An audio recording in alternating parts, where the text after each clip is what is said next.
আমরা মনে করি বিগত দিনে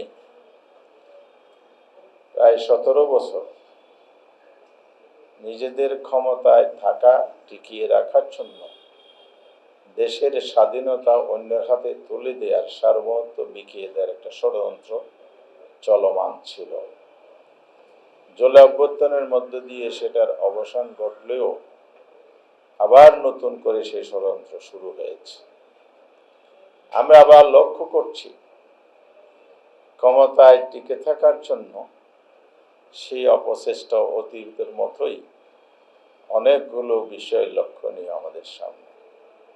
সীমান্ত হত্যা হয়, পশ্চিম হয়, আমাদের কৃষকদেরকে ধরে নিয়ে যায়, কিন্তু বাংলাদেশের কার্যকর কোনো প্রতিবাদ, শক্তিশালী প্রতিবাদ নেই। বসুন্ধরা ডায়াপেন্ট এখন আরো উন্নত। এই হট এয়ার থ্রো টপশিট দ্রুত শোষণ করে সোনামণিকে দেয় কোমল অনুভূতি এবং ইফেক্টিভ কোনো ভূমিকা জাতি দেখতে পাচ্ছে না। পররাষ্ট্রনীতির ক্ষেত্রে যে শক্তিশালী ভূমিকা রাখার কথা, সেক্ষেত্রেও সরকার ব্যর্থতার পরিচয় দিচ্ছে বারবার।